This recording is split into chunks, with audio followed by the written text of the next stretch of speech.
परिवार, जिनका सूर्यनगर मोहल्ले में एक अच्छा खासा मकान है और मोहल्ले में काफी इज्जत भी है। कावेरी के 2 बेटे हैं, आकाश जो बड़ा बेटा है और उसकी शादी विनीता से हो चुकी है, और उसकी एक बेटी भी है, और कावेरी का छोटा बेटा है विराट, जिसके लिए कावेरी अब लड़की ढूंढ रही है। विराट घर से ऑफिस जाने के लिए निकल रहा था। हाय विराट, तू तो दिन ब दिन बड़ा ही सोना होता जा रहा है। अब बड़ा हो गया है तो सोना तो होगा ही, और अब तो इसकी इंटरनेशनल कंपनी में नौकरी भी लग गई है। अरे वाह, ये तो तूने बड़ी अच्छी खबर सुनाई कावेरी। इस बात पे मिठाई तो खिला। अरे मिठाई तो खिलाऊंगी, लेकिन पहले इसके लिए कोई लड़की बता। अब विराट की शादी की उम्र हो गई है, बस अब मेरी छोटी बहू आ जाए तो हमारा परिवार भी पूरा हो जाएगा। अरे विराट के लिए लड़कियों की लाइन लगी होगी। इतना हैंडसम है, पढ़ा लिखा है, इतना अच्छा कमाता है, तुम्हारा इतना अच्छा खासा मकान है, कोई भी लड़की इस घर में शादी करने के लिए तैयार हो जाएगी। हाँ वो बात तो है, लेकिन लड़की मिलने भी तो चाहिए ना। तेरी नज़र में कोई लड़की हो तो बता ना। अरे और किसी को क्यों ही देखना है, मेरी भतीजी है ना, मेरे छोटे भाई की बेटी गीत, बड़ी गुणवान लड़की है, पढ़ी लिखी है, दिखने में भी बड़ी सुंदर है। अरे फिर तो इससे ज़्यादा और क्या चाहिए। अगर तेरे परिवार की बेटी है फिर तो अच्छी ही होगी। अरे हाँ हाँ, बहुत अच्छी है मेरी भतीजी गीत। तुम कहो तो आज ही मेरे भाई भाभी से बात कर लूँ। अरे नेकी और पूछ आज ही बात कर ले। निम्मो कावेरी से बात करने के बाद अपने भाई भाभी के पास आती है और उनसे विराट के लिए गीत के रिश्ते की बात करती है। अरे भैया, मैं आपको क्या ही बताऊं, बहुत ही अच्छा लड़का है विराट, और दिखने में तो बिल्कुल हीरो लगता है, हीरो। कमाता भी अच्छा है। हमारे गीत के लिए तो वो घर बहुत ही अच्छा रहेगा। जी आपको पता है ना, हमारी गीत थोड़ी सी चुलबुली है, उसे घर का ज़्यादा काम नहीं आता, और उसका खाने में भी इतना हाथ कुछ खास अच्छा नहीं है। अरे उसकी चिंता तुम मत करो, वो सब मैं संभाल लूँगी शांति। मेरी भतीजी है गीत, इसलिए कावेरी कुछ पूछेगी भी नहीं उससे। मुझे तो सही लग रही है निम्मो की बात। शांति, मुझे भी नहीं लगता कि इससे अच्छा ससुराल हमें गीत के लिए मिल सकता है। बिल्कुल सही सोच रहे हैं आप भैया, और मैं तो हूँ ही पड़ोस में, कोई भी तकलीफ होने नहीं दूंगी गीत को। हाँ ये बात सही है, आपके पड़ोस में होने से गीत के लिए हमें चिंता भी नहीं रहेगी।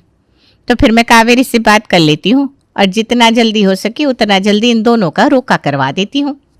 निम्मो की बात दोनों परिवारों को काफी पसंद आई थी, इसलिए दोनों परिवारों ने मिलकर विराट गीत का रिश्ता भी कर दिया और शादी का मुहूर्त भी निकलवा दिया। अरे क्या चल रहा है कावेरी? बस शादी की तैयारियां चल रही है निम्मो, और क्या। हाँ आंटी जी, अब तो शादी में वक्त ही कितना रह गया है, इसलिए सब कुछ जल्दी जल्दी कर रहे हैं। ये देखिए, हमने तो खरीदारी भी शुरू कर दी। ये सूट तो बहुत सुंदर है, ये तुमने गीत के लिए लिया है क्या? अच्छा ये नहीं आंटी जी, ये मैंने अपने लिए लिया है। अच्छा, लेकिन मेरी गीत को भी ना ये रंग बड़ा ही पसंद है। मैं तो कहती हूँ विनीता, तो ये वाला सूट उसके लिए रख दे। अरे लेकिन ये सूट तो विनीता को भी बड़ा पसंद आया है।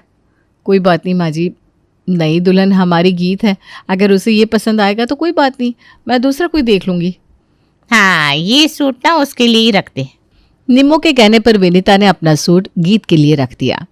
ये तो छोटी सी बात थी, इसलिए किसी ने उस पर ध्यान नहीं दिया, लेकिन निम्मो के मन में अब ऐसा था कि उसे गीत के लिए सब कुछ अच्छा ही करना है, इसलिए अब वो हर काम में ये ध्यान रख रही थी कि गीत को सबसे अच्छा मिले और ज्यादा मिले। आओ गीत, तुम्हारा इस घर में स्वागत है। गीत, ये चावल का कलश अपने दाएं पैर से गिराकर अंदर आओ। दायां पैर मतलब राइट? आजा आजा, ध्यान से आना बेटा। जी बुआ जी। निम्मो, अब तुम्हें गीत की चिंता करने की कोई जरूरत नहीं है, अब वो अपने ससुराल में आ गई है। हाँ आंटी जी, अब हम हैं गीत का ध्यान रखने के लिए। हाँ हाँ, लेकिन मैं भी क्या करूं, गीत को बचपन से अपनी बेटी की तरफ पाला है, इसलिए उसके लिए चिंता रहती है ना बस। हाँ वो बात तुम्हारी सही है, लेकिन यहाँ इतने लोग हैं अब गीत का ख्याल रखने के लिए, हैं? ठीक है, अब मैं चलती हूँ। गीत बेटा अपना ख्याल रखना, और अगर कोई भी दिक्कत हो तो मैं हूँ, ठीक है? जी बुआ जी। निम्मो अपने घर चली तो आई थी, लेकिन उसे अभी भी गीत की फिक्र हो रही थी, क्योंकि उसे पता था कि गीत काम करने में इतनी अच्छी नहीं है और ना ही उसे अच्छे से खाना बनाना आता है। इसलिए उसने अपने रसोई की खिड़की खोल दी, जिससे वो गीत को देख पाए। अरे गीत बेटा, क्या कर रही है? बुआ जी सबके लिए चाय बना रही हूँ।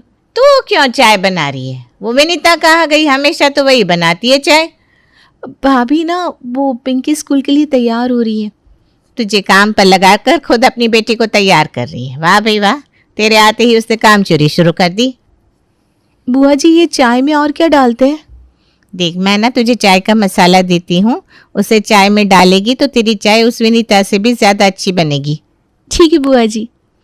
निम्मो गीत को चाय का मसाला देती है जिससे उसकी चाय और भी मज़ेदार बन जाती है और वो जानबूझकर फिर उसके घर आती है।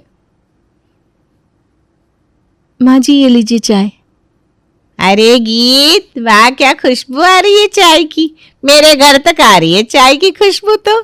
हाँ, ये बात तो सच है कि आज गीत ने चाय विनीता से भी कई गुना ज्यादा अच्छी बनाई है। मजा आ गया भाई पीकर इसे।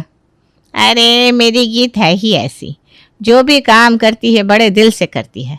चाहे उसका आज ससुराल में पहला दिन है, लेकिन देखो विनीता को कितना आराम दे रही है ना? खुद सारा काम कर रही है। हाँ, विनीता वैसे तो सुबह ही काम पर लग जाती है, लेकिन आज तो गीत ने सब कुछ संभाल लिया है। शाबाश बहू। और आज तो गीत की पहली रसोई भी है। आज? हाँ, आज उसका पहला दिन है ना रसोई में, तो आज ही उसकी पहली रसोई करवा देंगे। पहले कुछ मीठा बनाएगी, फिर सबके लिए खाना बना देगी। अच्छा ठीक है, फिर मैं भी चलती हूँ। अरे तुम्हें क्या हुआ? तुम इतनी जल्दी में कहाँ जा रही हो? अरे मुझे भी तो तैयारी करनी पड़ेगी ना। तैयारी किस बात की? अरे मेरा मतलब है मुझे भी घर में खाने की तैयारी करनी है। निम्मो अपनी भतीजी गीत को इशारा करती है कि वो रसोई में आ जाए। गीत भी अपनी बुआ का इशारा समझ जाती है और रसोई में आती है। बुआ जी क्या बनाऊं आज खाने में? एक काम करते हैं, आटे का हलवा मैं बना कर देती हूँ और सब्जी भी, तो बस रोटियाँ और रायता बना दे। ठीक है बुआ जी। निम्मो गीत की पूरी मदद कर रही थी जिससे ससुराल में उसका नाम विनीता से भी ऊंचा रह सके, लेकिन साथ ही साथ वो गीत के मन में विनीता के खिलाफ जहर भी भर रही थी। ये ले, सारा खाना बन गया है, अब जाकर सबको परोसते। हाँ थैंक यू बुआ जी।